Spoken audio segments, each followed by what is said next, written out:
ನಮಸ್ಕಾರ. ರಿವ್ಯೂ ಚಾನಲ್ಗೆ ಸ್ವಾಗತ. ನಾನು ಸೌಖ್ಯ ಗಾಂವ್ಕರ್. 4 ಪ್ರಮುಖ ರಾಜ್ಯಗಳ ಫಲಿತಾಂಶ ಇನ್ನೇನು ಆಲ್ಮೋಸ್ಟ್ ಪಕ್ಕಾ ಪಿಕ್ಚರ್ ಸಿಕ್ಕೇ ಬಿಟ್ಟಿದೆ. ಈಗ ಭಾರೀ ಕುತೂಹಲಕ್ಕೆ ಕಾರಣ ಆಗಿದ್ದಂಥ 2 ರಾಜ್ಯಗಳು ವೆಸ್ಟ್ ಬೆಂಗಾಲಲ್ಲಿ ಆ್ಯಸ್ ಎಕ್ಸ್ಪೆಕ್ಟೆಡ್ ಎಲ್ಲ ಸರ್ವೆ ಸಮೀಕ್ಷೆಗಳು ಕೊಟ್ಟಂತೆ BJP ಮ್ಯಾಜಿಕ್ ನಂಬರ್ ಕ್ರಾಸ್ ಮಾಡೋದು ಫಿಕ್ಸ್ ಆಗಿದೆ. BJPಯಲ್ಲಿ ವಿನ್ ಆಗೋದು ಪಕ್ಕಾ ಆಗಿದೆ. ಹೆಂಗಿತ್ತು ನೋಡಿ BJPಯ ಪರಿಸ್ಥಿತಿ. 0 ದಾಖಲೆ ಬರೆದಿದ್ದ BJP ಆಮೇಲೆ 4% ಗೇನಾಗಿ, ಆಮೇಲೆ 10% ಗೇನಾಗಿ, ಕಳೆದ ಚುನಾವಣೆಯಲ್ಲಿ 33% ಗೇನಾಗಿ ಈಗ ಭರ್ಜರಿ ಬಹುಮತವನ್ನು ಗಳಿಸ್ತಾ ಇದೆ. ಅಂದರೆ ವೆಸ್ಟ್ ಬೆಂಗಾಲಲ್ಲಿ ಯಾವ ರೀತಿ ಜನ ಬದಲಾವಣೆ ಬಯಸಿರಬಹುದು, ಯಾವ ರೀತಿಯಲ್ಲಿ ಹಿಂದೂಗಳು ಬೇಸತ್ತು 70% ಇರುವಂಥ ಹಿಂದೂಗಳ ಮೇಲೆ, ಹಿಂದೂಗಳು ಬಹುಪಾಲಿರುವಂಥ ರಾಜ್ಯದಲ್ಲಿ ಈ ರೀತಿ ದೌರ್ಜನ್ಯ ಆಗತ್ತೆ ಅಂದರೆ, ಅಭಿವೃದ್ಧಿಗಿಂತ ಗೂಂಡಾಯಿಸಮ್ಗೆ ಒಂದು ರಾಜ್ಯ ಫೇಮಸ್ ಆಗತ್ತೆ ಅಂದರೆ, ಇಷ್ಟು ವರ್ಷ ಸುದೀರ್ಘವಾಗಿ ಬದಲಾವಣೆ ಬಯಸಿರ್ಲಿಲ್ವಲ್ಲ ಜನ ಅನ್ನೋದೇ ಆಶ್ಚರ್ಯಕ್ಕೆ ಕಾರಣ ಆಗಿತ್ತು. ಈಗ BJP ಏನು ಮಾಡುತ್ತೆ ನೋಡೋಣ, ಒಂದು ಚಾನ್ಸ್ ಕೊಡೋಣ. ನರೇಂದ್ರ ಮೋದಿಯವರ ನಾಯಕತ್ವದಲ್ಲಿ ದೇಶದಲ್ಲಿ ಅಭಿವೃದ್ಧಿ ಆಗಿದೆ, ಅಕ್ಕಪಕ್ಕದ ರಾಜ್ಯಗಳಲ್ಲಿ ಅಭಿವೃದ್ಧಿ ಆಗಿದೆ ಅಂದರೆ ನಮ್ಮಲ್ಲಿ ಯಾಕೆ ಆಗಬಾರ್ದು, ಒಂದು ಚಾನ್ಸ್ ಕೊಡೋಣ ಅಂತ ಅವಕಾಶವನ್ನು ಮಾಡಿಕೊಟ್ಟಿರೋದು ಸ್ಪಷ್ಟವಾಗಿ ಕಾಣ್ತಿದೆ. ಮತ್ತು ದೇಶದಲ್ಲಿ ಮೋದಿ ಅಲೆ ಹೇಗಿದೆ ಅನ್ನೋದರ ಸ್ಪಷ್ಟ ನಿದರ್ಶನ ಇದು. ನರೇಂದ್ರ ಮೋದಿಯವ್ರನ್ನ ಈ ದೇಶ ಒಪ್ಪಿಕೊಂಡಿದೆ ಮತ್ತು ನರೇಂದ್ರ ಮೋದಿ ನಾಯಕತ್ವದ ಸರ್ಕಾರದ ಕೆಲಸವನ್ನು ಈ ದೇಶ ಒಪ್ಪಿಕೊಂಡಿದೆ ಅನ್ನೋದಕ್ಕೆ ಇದಕ್ಕಿಂತ ಎಕ್ಸಾಂಪಲ್ ಬೇಕಾಗಿಲ್ಲ. ಯಾಕಂದರೆ ಬರಡು ಭೂಮಿ, ಕಮಲ ಅರಳಿಸೋ ಸಾಧ್ಯತೆಯೇ ಇಲ್ಲ ಅಂತ ಅಂದ್ಕೊಂಡಿದ್ದಂಥ ವೆಸ್ಟ್ ಬೆಂಗಾಲಲ್ಲಿ ಈ ರೀತಿ ಭರ್ಜರಿ ಬಹುಮತವನ್ನು ಗಳಿಸುತ್ತೆ BJP ಅಂದರೆ ಅದು ಸಣ್ಣ ವಿಷಯ ಅಲ್ಲ. ಕೆಲಸ ಮತ್ತು ವಾಸ್ತವ ಪರಿಸ್ಥಿತಿ ನೋಡಿ ಹಾಕಿದಂಥ ಮತದ ಪರಿಣಾಮ ಅನ್ನೋದನ್ನೇ ಇವತ್ತು ಎಲ್ಲ ಎಕ್ಸ್ಪರ್ಟ್ಗಳು ವಿಶ್ಲೇಷಣೆ ಮಾಡ್ತಿರೋದು. ನಂಬರ್ 1 ದೊಡ್ಡ ರಾಜ್ಯ ಪಶ್ಚಿಮ ಬಂಗಾಳ ಗೆದ್ದಿರೋದು ನರೇಂದ್ರ ಮೋದಿಯವ್ರ ನಾಯಕತ್ವಕ್ಕೆ ಸಿಗ್ತಾ ಇರುವಂಥ ಆನೆಬಲ. ಬಿಹಾರ, ಮಹಾರಾಷ್ಟ್ರ, ವೆಸ್ಟ್ ಬೆಂಗಾಲು ಇವೆಲ್ಲ ಮುಂಬರುವಂಥ 29ರ ಚುನಾವಣೆಗೆ ಈಗ ವೇದಿಕೆ ಸೆಟ್ ಮಾಡ್ತಿರೋದು. 400ರ ಗಡಿ ತಲುಪಿ ಈ ದೇಶದಲ್ಲಿ ಐತಿಹಾಸಿಕ ಬದಲಾವಣೆಗಳನ್ನು ಅಂದರೆ ದೇಶದ ಅಭಿವೃದ್ಧಿಗೆ ಪೂರಕವಾಗಿ ಮಾಡೋದಕ್ಕೆ ಅಂಥದ್ದೊಂದು ಬಹುಮತ ಬಂದಾಗ ಮಾತ್ರ ಸಾಧ್ಯ ಅನ್ನೋದನ್ನು ನರೇಂದ್ರ ಮೋದಿ ಶಾ ಹೇಳಿದ್ದನ್ನು ಗಮನಿಸಿದ್ವಿ. ಅದು 24ರ ಎಲೆಕ್ಷನಲ್ಲಿ ಆಗಲಿಲ್ಲ, 29ಕ್ಕೆ ಅದು ಸಾಧ್ಯವಾಗುತ್ತೆ. ವೆಸ್ಟ್ ಬೆಂಗಾಲ್, ಬಿಹಾರಲ್ಲಿ ಇಂಥದ್ದೊಂದು ಗೆಲುವಿನ ಬೆನ್ನಲ್ಲೇ ಸ್ಪಷ್ಟವಾಗ್ತಾ ಇದೆ BJPಗೆ. ಈಗ ನೋಡಿ, ಇಮಿಡಿಯೇಟ್ಲಿ ಮುಂದೆ ಏನು ಬೇಕಾದರೂ ಆಗ್ಬೋದು. ಇಮಿಡಿಯೇಟ್ಲಿ ಈಗೇನು ಮಾಡಬಹುದು ನರೇಂದ್ರ ಮೋದಿ ಅವರು, ಒಂದು ಬಿಗ್ ಸ್ಟೆಪ್ ಅಂತೂ ಇಡ್ತಾರೆ. ಮೊದಲನೇದಾಗಿ ಮಹಿಳೆಯರ ರಿಸರ್ವೇಷನ್ ಬಿಲ್ ಫೇಲ್ ಆಯ್ತಲ್ವ, ಪ್ರತಿಪಕ್ಷಗಳು ಅದನ್ನು ಸೋಲಿಸಿದ್ವು ಅಂತ ಮುಗಿಬಿದ್ದಿದೆ ಈಗ BJP. ವಿವಿಧ BJP ಆಡಳಿತ ಇರುವಂಥ ಸ್ಟೇಟ್ ಗೌರ್ಮೆಂಟ್ಗಳು ರೆಸಲ್ಯೂಷನ್ ಪಾಸ್ ಮಾಡ್ತಿದ್ದಾರೆ. ಒಡಿಶಾದಲ್ಲಿ ನಿನ್ನೆ ಅಷ್ಟೇ ಪಾಸ್ ಆಯಿತು. ವಿವಿಧ ರಾಜ್ಯಗಳಿಗೆ ಎಲ್ಲ ಕಡೆನೂ ಇನ್ಸ್ಟ್ರಕ್ಷನ್ ಹೋಗಿದೆ, ಅದನ್ನು ಮಾಡ್ತಾರೆ. ನರೇಂದ್ರ ಮೋದಿಯವರು ಒಂದಂತೂ ಕ್ಲಿಯರ್ ಮಾಡಿದ್ದಾರೆ, ಈ ಬಿಲ್ ಈಗ ಸೋತಿರಬಹುದು ಹಾಗಂತ ನಾವು ಕೈ ಬಿಡ್ತೀವಿ ಅಂತಲ್ಲ. ಅದನ್ನು ಕ್ಲಿಯರ್ ಕಟ್ಟಾಗಿ ಮೀಟಿಂಗಲ್ಲಿ BJPಗರಿಗೆ ಎಲ್ಲ ನಾಯಕರಿಗೂ ಹೇಳಿರೋದು, ಸಂದೇಶ ಪಾಸ್ ಮಾಡಿರೋದು. ಬೇರೆ ಯಾವ ದಾರಿಯಿಂದಾದರೂ ಸರಿ, ಏನೇನು ಅವಕಾಶ ಇದೆ ಕಾನೂನಾತ್ಮಕವಾಗಿ ಅಂತ ಹುಡುಕ್ತಾ ಇದ್ದಾರೆ. ಇಲ್ಲಿ ಫೇಲ್ ಆಗಿರಬಹುದು, ಆದರೆ ಅದನ್ನು ಸದ್ಯದಲ್ಲಿಯೇ, ಅದರಲ್ಲೂ ಈ ವೆಸ್ಟ್ ಬೆಂಗಾಲ್ ಭರ್ಜರಿ ಗೆಲುವಿನ ಬೆನ್ನಲ್ಲೇ ಮಾಡೇ ಮಾಡ್ತಾರೆ ಮೋದಿ ಅನ್ನೋದೇ ಇಂಟರ್ನಲ್ ರಿಪೋರ್ಟ್. ಅಂಥದ್ದೊಂದು ಬಿಗ್ ಸ್ಟೆಪ್ ಭಾರತದ ಇತಿಹಾಸದಲ್ಲಿ ಇದು ಒಂದು ದೊಡ್ಡ ಸ್ಟೆಪ್ ಮತ್ತು ಭಾರತದ ಇತಿಹಾಸ ಬದಲಿಸುವಂಥ ಸ್ಟೆಪ್. ಖಂಡಿತ ತಗೊಳ್ತಾರೆ ಈ ನಿರ್ಧಾರವನ್ನು. ಸೋಲಾಗಿ BJP ಏನೋ ಮಾಡೋಕೆ ಹೊರಟಿತ್ತು, ಹಿನ್ನಡೆ ಆಯಿತು ಅಂತಲ್ವ ಈಗ ಕಾಂಗ್ರೆಸ್ ಮುಗಿಬಿದ್ದಿರೋದು. ಅಲ್ಲಿ ಜಯವನ್ನು ಸಾಧಿಸುವ ಶಪಥ ಮಾಡಿದ್ದಾರೆ ಮೋದಿ. ಈಗ ಮೊನ್ನೆ ಪಶ್ಚಿಮ ಬಂಗಾಳದಲ್ಲಿ ಈ ಗೆಲುವಿಗೆ ಇನ್ನೊಂದು ಕಾರಣ ಏನು ಗೊತ್ತಾ, ಅಲ್ಲಿನ ಗೌರ್ಮೆಂಟ್ ಜಾಬಲ್ಲಿ 33% ರಿಸರ್ವೇಷನ್ ವೆಸ್ಟ್ ಬೆಂಗಾಲಲ್ಲಿ BJP ಗೆದ್ದರೆ ಅದು ಒಳ್ಳೆ ಫಲ ಕೊಡ್ತು ರಿಸಲ್ಟಲ್ಲಿ.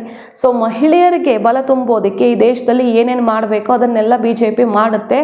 ಇದು ಸೋಲಲ್ಲ, ಒಂದು ಸ್ವಲ್ಪ ಸ್ಲೋ ಆಯಿತು ಅಷ್ಟೇ ಅಂತ ಸಂದೇಶ ಸಾರಿದ್ರು. ಅದು ಈ ಫಲಿತಾಂಶದ ಬೆನ್ನಲ್ಲಿ ನಾವು ಎಕ್ಸ್ಪೆಕ್ಟ್ ಮಾಡಬಹುದು. ಕೆಲವು ದಿನಗಳಲ್ಲಿ ಪ್ರತಿಪಕ್ಷಗಳಿಗೆ ಮಾಸ್ಟರ್ ಸ್ಟ್ರೋಕ್ ಕೊಡಬಹುದು. ಇನ್ನೊಂದು, ಅಕ್ರಮ ವಲಸಿಗರು SIR ಇನ್ನಷ್ಟು ಜೋರಾಗಿ ನಡೆಯುತ್ತೆ, ದೇಶವ್ಯಾಪಿ ನಡೆಯುತ್ತೆ. ಮೋದಿ ಶಾ ಶಪಥ ಮಾಡಿದಂತೆ ಗುರಿ ತಲುಪುವಂಥ ಪ್ರಯತ್ನ ಇಡೀ ದೇಶವ್ಯಾಪಿ ಆಗುತ್ತೆ. ಮತ್ತೊಂದು ಕಡೆ ಬಾಂಗ್ಲಾ ಅಕ್ರಮ ವಲಸಿಗರನ್ನು ಕಿತ್ತು ಅವರ ದೇಶಕ್ಕೆ ಬಿಸಾಕೋದಕ್ಕೆ ಏನು ಬೇಕೋ ಅದನ್ನು ಮಾಡ್ತಾರೆ. ತುಂಬ ಸ್ಟ್ರಿಕ್ಟಾಗಿ ಮಾಡ್ತಾರೆ. ಬುಲ್ಡೋಸರ್ ಇನ್ನು ಮುಂದೆ ವಿಶ್ರಮಿಸದೆ ಕೆಲಸ ಮಾಡುತ್ತೆ, ಅವರ ಶೆಡ್ಗಳನ್ನು ಕಿತ್ತೆಸೆಯುತ್ತೆ ಅನ್ನೋದ್ರಲ್ಲಿ ಡೌಟ್ ಇಲ್ಲ. ಮೊನ್ನೆ ಬಾಂಗ್ಲಾದೇಶದಲ್ಲಿ ಆಲ್ರೆಡಿ ಅವರ ಸಂಸತ್ನಲ್ಲೇ ಚರ್ಚೆ ಆಗಿದೆ. BJP ಬರುತ್ತೆ, ಅವ್ರಿಗೆ ಪಕ್ಕಾ ಸರ್ವೆ ನಂಬರ್. ಬಾಂಗ್ಲಾದವರು ಹೇಳ್ತಿದ್ದಾರೆ BJP ಬರುತ್ತೆ, ಅಲ್ಲಿ ಆಡಳಿತ. ಇಷ್ಟು ದಿನ TMC ಇತ್ತು, ಈಗ ಇನ್ನು ಮುಂದೆ ಏನು ಮಾಡೋದು? ಸಾಗರೋಪಾದಿಯಲ್ಲಿ ಹರಿದು ಬರಬಹುದು ಅಲ್ಲಿ ಹೋದಂತಹ ನಮ್ಮ ಜನ, ವಲಸಿಗರಿಗೆ ವಾಪಸ್ ಬರ್ಬೋದು, ಏನು ಮಾಡ್ಬೋದು, ಇದು ದೊಡ್ಡ ಸಮಸ್ಯೆ ಆಗುತ್ತೆ ಬಾಂಗ್ಲಾದೇಶಕ್ಕೆ ಅಂತ ಬಾಯಿ ಪಡ್ಕೊಳ್ತಿದ್ದಾರೆ. ಅದಾಗತ್ತೆ. ಈ 2 ಮಹತ್ವದ ಹೆಜ್ಜೆಗಳನ್ನು ದೇಶದಲ್ಲಿ ಒಂದು ದೊಡ್ಡ ಬದಲಾವಣೆ ತರೋ ನಿಟ್ಟಿನಲ್ಲಿ ಮೋದಿ ಸರ್ಕಾರ ಇಟ್ಟೇ ಇಡುತ್ತೆ. ಅದು ಯಾವತ್ತಿಗೋ ಅಂತಲ್ಲ, ಕೆಲವು ದಿನಗಳಲ್ಲಿ ಅದಾಗತ್ತೆ ಅನ್ನೋದೇ ಈಗ ಇಂಟರ್ನಲ್ ರಿಪೋರ್ಟ್ ಕಮಲಪಾಳ್ಯದಿಂದ ಸಿಗ್ತಿರೋದು. ತಮಿಳುನಾಡಿನಲ್ಲೂ ಕೂಡ ನಿರೀಕ್ಷೆ ಇತ್ತು TBK ವಿನ್ ಆಗತ್ತೆ, ಸಿಂಗಲ್ ಲಾರ್ಜೆಸ್ಟ್ ಪಾರ್ಟಿಯಾಗಿ ಅವರೇ ಬಹುಮತ ಪಡ್ಕೊಳ್ಬಹುದು ಅಥವಾ ಸ್ವಲ್ಪ ಕಡಿಮೆ ಆಗಿ ಮೈತ್ರಿ ಆಗಬಹುದಾ, 2-3 ಆಪ್ಷನ್ಸ್ ಕಾಣ್ತಿತ್ತು. DMK ವಿನ್ ಆಗತ್ತಾ ಅಂದರೆ ಆ ಪ್ರಶ್ನೆಗೆ ಜನ ಕಡೆಗೆ ಇಲ್ಲ ಅಂತ ಬೆಟ್ಟಿಂಗಿಂದ ಹಿಡಿದು ಎಲ್ಲ TBK ಕಡೆಗೆ ಬಂದುಬಿಟ್ಟಿತ್ತು. ವಿಜಯ ಪತಾಕೆಯನ್ನು ಹಾರಿಸಿದ್ದಾರೆ ಭರ್ಜರಿಯಾಗಿ.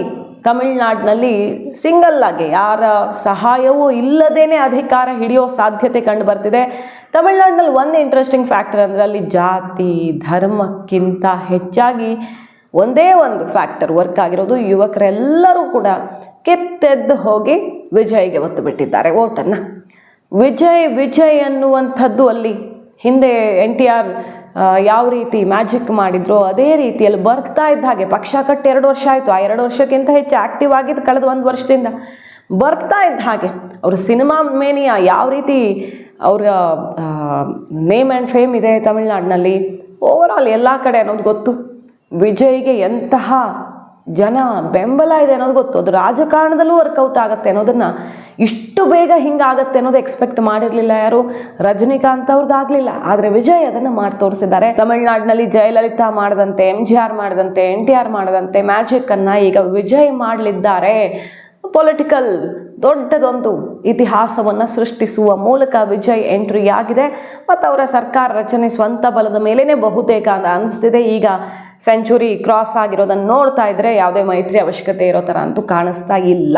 DMK ಪರಿಸ್ಥಿತಿ ಹೆಂಗಾಗಿದೆ ಅಂದರೆ ಸ್ಟಾಲಿನ್ ಪುತ್ರ ಇಬ್ಬರೂ ಸೋಲೋ ಥರ ಕಾಣಿಸ್ತಾ ಇದೆ. ಅವ್ರ ಕ್ಷೇತ್ರ ಕೂಡ ಉಳಿಸ್ಕೊಳ್ಳೋದಕ್ಕೆ ಆಗದ ಮಟ್ಟಿಗೆ ಆಡಳಿತ ವಿರೋಧಿ ಅಲೆ ಹೆಂಗೆದ್ದಿದೆ, ಯಾವ ರೀತಿ ಭ್ರಷ್ಟಾಚಾರ ಸಾಲದ ಸುಳಿಯಲ್ಲಿ ಸಿಕ್ಕಾಕೊಂಡಿರೋದು ರಾಜ್ಯ ಮತ್ತು ನಿರಂತರ ಆಡಳಿತ, ಆದರೂ ಕೂಡ ಅಭಿವೃದ್ಧಿ ಎಷ್ಟರ ಮಟ್ಟಿಗಾಗಿದೆ ಅನ್ನೋ ಪ್ರಶ್ನೆ, ಇದೆಲ್ಲದಕ್ಕೂ ಕೂಡ ಅಲ್ಲಿ ಉತ್ತರ ಈ ಚುನಾವಣೆ. ಕಿತ್ತೆದ್ದು ಬಂದು ಅಲ್ಲಿ ಜಾತಿ ಧರ್ಮ ಲೆಕ್ಕಕ್ಕೆ ಇಲ್ಲ, ಕಂಪ್ಲೀಟ್ ಆಗಿ DMK ಬೇಸನ್ನು ಕಸಿದಿದ್ದಾರೆ. TBK ವಿಜಯ್ AIADMKಗೂ ಕೂಡ ಹಲವು ಕಡೆಗಳಲ್ಲಿ ಪೆಟ್ಟು ಕೊಟ್ಟಿದ್ದಾರೆ. BJP ಸ್ವಲ್ಪ ಗೇನ್ ಆಗಬಹುದು ಅಂತ ಅಂದುಕೊಂಡಿತ್ತು. AIADMK ಜೊತೆ ಮೈತ್ರಿಯಲ್ಲಾದರೂ ಏನಾದರೂ ಮ್ಯಾಜಿಕ್ ಆಗುತ್ತಾ ಅನ್ನೋದಿತ್ತು. ಬಟ್ TBK ಎಂಟ್ರಿಯಿಂದ ವಿಜಯ್ ಅಬ್ಬರದಿಂದ ಅದು ಯಾವುದೂ ಸಾಧ್ಯವಾಗಿಲ್ಲ. ಕೊರತೆಗಿರುತ್ತೆ, ಆದರೆ ಮೈತ್ರಿ ಆಗುತ್ತೆ ಖಂಡಿತ. ಆಗ BJPಗೆ NDAಗೆ ಲಾಭ ಆಗ್ಬೋದು, ಬಟ್ ಕೊರತೆ ಆಗೋ ಲಕ್ಷಣ ಕೂಡ ಕಂಡು ಬರ್ತಿಲ್ಲ. ವಿಜಯ್ ತಮಿಳ್ನಾಡಿನಲ್ಲಿ ಮ್ಯಾಜಿಕ್ ಮಾಡಿದ್ದಾರೆ ಅನ್ನೋದ್ರಲ್ಲಿ ನೋ ಡೌಟ್. ರಿಸಲ್ಟ್ ಅಂತೂ ಆಸ್ ಎಕ್ಸ್ಪೆಕ್ಟೆಡ್ ಬರ್ತಾ ಇದೆ. ವೆಸ್ಟ್ ಬೆಂಗಾಲಲ್ಲಿ BJP ವಿನ್ನು, ತಮಿಳ್ನಾಡಿನಲ್ಲಿ ಬಹುತೇಕ TBK ವಿನ್ ಆಗಬಹುದು. ಕೆಲವು ಫ್ಯಾಕ್ಟರ್ಸ್ ನೋಡಬೇಕಿಲ್ಲಿ ಏನಾಗಿದೆ ಅಸಲಿಗೆ ಅಂತ. ವೆಸ್ಟ್ ಬೆಂಗಾಲ್ದು ಸ್ಪೆಷಲಿ SIR ಮಾಡಿ ಅಕ್ರಮವಾಗಿ ನಮ್ಮ ವೋಟ್ ಬ್ಯಾಂಕನ್ನೇ ಡಿಲೀಟ್ ಮಾಡಿದ್ರು ಅಂತ ಬಾಯ್ಬಡ್ಕೊಂಡ್ರಲ್ಲ ಮಮತಾ ಬ್ಯಾನರ್ಜಿ. ನೋಡಿ ಈ ಒಂದು ಇಂಟ್ರೆಸ್ಟಿಂಗ್ ಡೇಟಾ, 5%ಗಿಂತ ಜಾಸ್ತಿ ಮತಗಳು SIR ಇಂದ ಡಿಲೀಟ್ ಆಗಿರುವಂಥ ಕ್ಷೇತ್ರಗಳಲ್ಲಿ TMCನೇ ವಿನ್ ಆಗಿದೆ. ಈಗೇನು ಹೇಳ್ತಾರೆ ಮಮತಾ ಬ್ಯಾನರ್ಜಿ, ಸೊ SIR ಮೂಲಕ ಗೆಲ್ಲಬೇಕಾದಂಥ ಅನಿವಾರ್ಯತೆ BJPಗೆ ಇರಲಿಲ್ಲ, ಬದಲಾಗಿ ಬದಲಾವಣೆಯ ಮೂಲಕ ನಂಬರ್ 1 ಹಿಂದುತ್ವ ಫ್ಯಾಕ್ಟರ್, 2ನೇದಾಗಿ ಅಭಿವೃದ್ಧಿಯ ವಿಚಾರ, 3ನೇದಾಗಿ ರಕ್ಷಣೆ, ಮಹಿಳೆಯರ ರಕ್ಷಣೆ ಮತ್ತು ಗೂಂಡಾಯಿಸಮ್ಗೆ ಅಂತ್ಯ ಹಾಡೋದು. ಈ ಬ್ರಹ್ಮಾಸ್ತ್ರದ ಮೂಲಕವೇ ಅಲ್ಲಿ BJP ಗೆದ್ದಿದೆ, SIR ಮೂಲಕ ಅಲ್ಲ ಅನ್ನೋದನ್ನು ಈ ನಂಬರ್ ಸ್ಪಷ್ಟಪಡಿಸ್ತಾ ಇದೆ. ಕೆಲವು ಕಡೆ ಮ್ಯಾಟರ್ ಆಗಿರಬಹುದು, ಆದರೆ ಅದು ಅಕ್ರಮವಾದ SIR ಅಲ್ಲ, ಸುಪ್ರೀಂ ಕೋರ್ಟೇ ಮಾಡಿರುವಂಥ SIR ಅನ್ನೋದನ್ನು ನೆನಪು ಮಾಡ್ಕೊಳ್ಬಹುದು. ಸುಪ್ರೀಂ ಕೋರ್ಟ್ ಮಧ್ಯಸ್ಥಿಕೆಯಲ್ಲಿ ನಡೆದಿರುವಂಥ SIR ಇದು ಅನ್ನೋದನ್ನು ಈಗಾಗಲೇ ನಾವು ನೋಡಿದ್ದೀವಿ.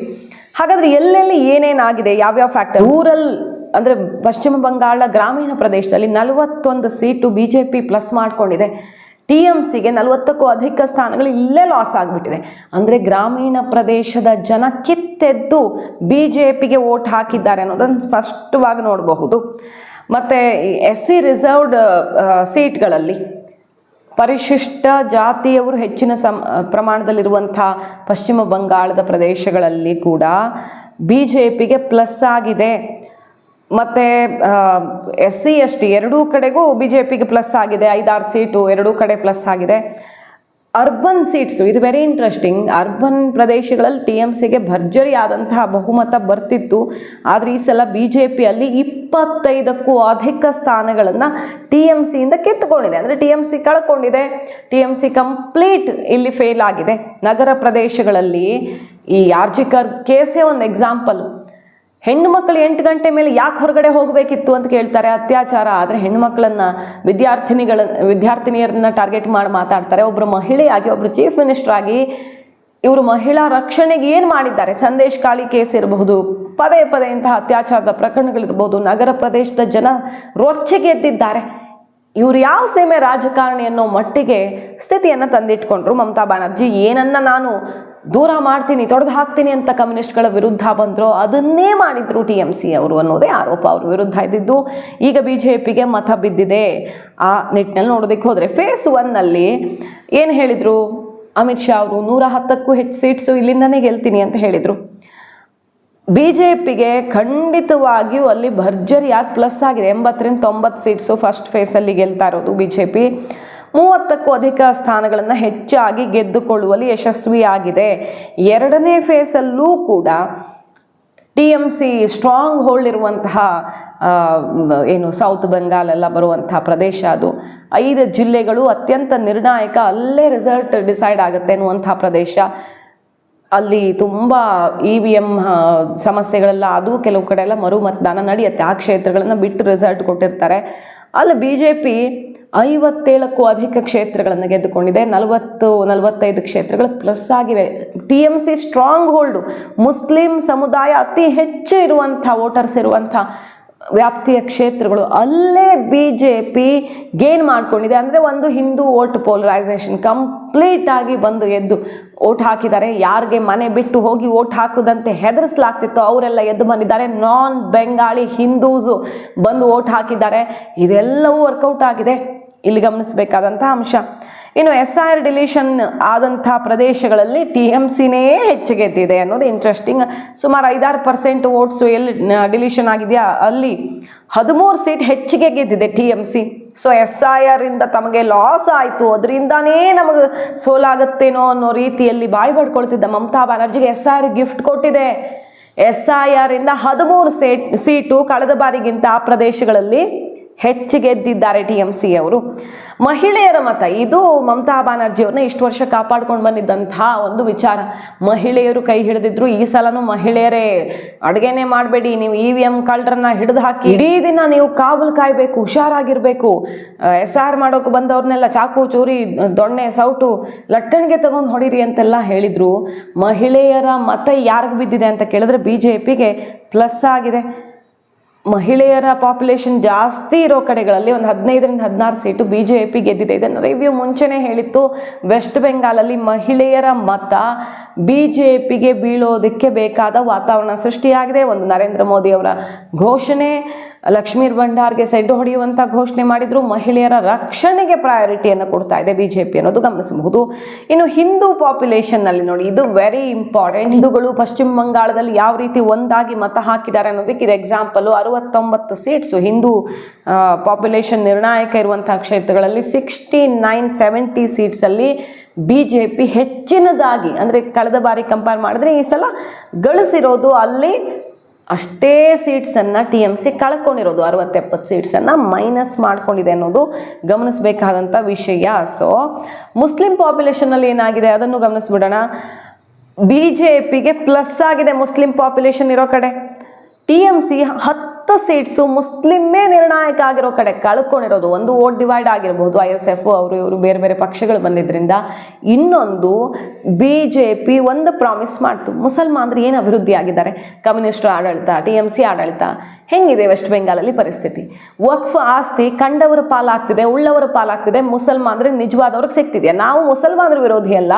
ವೆಸ್ಟ್ ಬೆಂಗಾಲ್ಗೆ ಬಾಂಗ್ಲಾದೇಶದಿಂದ ಬಂದಿರುವಂಥ ಅಕ್ರಮ ನಿವಾಸಿ ಮುಸಲ್ಮಾನರಿದ್ದಾರಲ್ಲ ಅವರ ವಿರುದ್ಧ ನಮ್ಮ ಹೋರಾಟ ಸಮರ ಬಿಟ್ಟರೆ ಇಲ್ಲಿನ ಮುಸಲ್ಮಾನರಿಗೆ ನಿಜವಾದ ಅಭಿವೃದ್ಧಿ ಏನು ಅಂತ ಗೊತ್ತಾಗತ್ತೆ ಅನ್ನುವಂಥ ಪ್ರಚಾರವನ್ನೇ ಮಾಡ್ಕೊಂಡು ಹೋಗಿದ್ರು ನರೇಂದ್ರ ಮೋದಿ ಅವರು. ಅಲ್ಲಿ BJPಗೆ ಮುಸ್ಲಿಂ ಹೋಲ್ಡ್ ಇರುವಂಥ, ಅವರೇ ನಿರ್ಣಾಯಕರಾಗಿರುವಂಥ ಕ್ಷೇತ್ರಗಳಲ್ಲಿ 10 ಸೀಟು TMCಗೆ ಮೈನಸ್ ಆಗಿ BJPಗೆ 5-6 ಸೀಟು ಪ್ಲಸ್ ಆಗಿದೆ. ಹಾಗಾಗಿ TMC ಈಗ ಏನನ್ನೂ ಹೇಳೋದಕ್ಕಾಗದ ಪರಿಸ್ಥಿತಿ.